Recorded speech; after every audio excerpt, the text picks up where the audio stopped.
Welcome back. This is an Aleks study video on finding mole ratios from chemical formulae.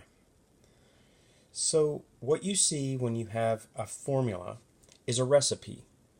This is acetic acid. Acetic acid gives away an H. Sometimes you'll see the H here, HC2H3O2. But what they've done is they've just separated it. It doesn't really matter. That's CH3CO2H, different way of saying it.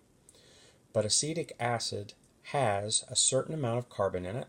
In this case, it has 2 molecules. For every 1 molecule of the stuff, it has 2 atoms of carbon, it has 4 atoms of hydrogen, and it has 2 atoms of oxygen. So you could make a ratio of 2 carbons to 4 hydrogens, and you could compare hydrogen to carbon.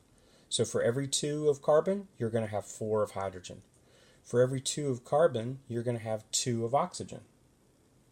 And that's what you're asked to find here. It says an analytical chemist has determined by measurements that there are 89 moles of carbon in a sample of acetic acid.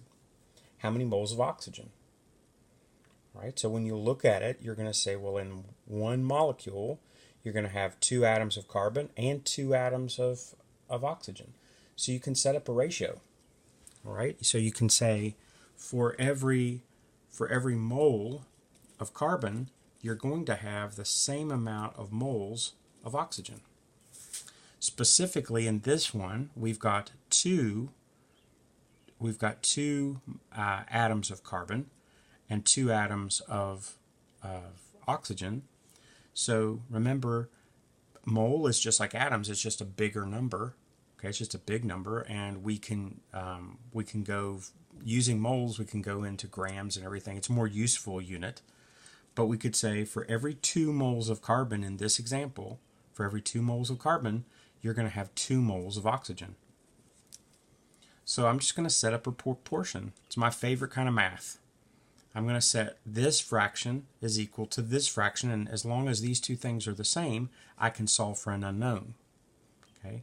I learned to do this in grade school, and I loved it. I can understand this part of math. This says that I've got 89 moles of carbon. So for 2 moles of carbon, I have 2 moles of oxygen.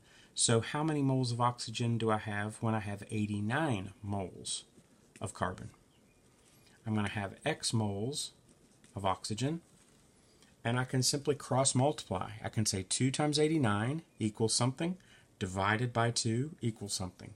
Now I think you can see that if you've got a 2 to 2 ratio, if you have 2 moles of carbon and it's 89 moles, and I have 2 moles of oxygen, it will also be 89 moles.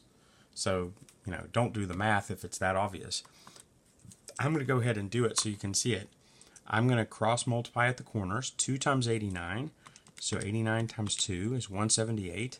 178 divided by 2 equals, divided by 2 is 89 again.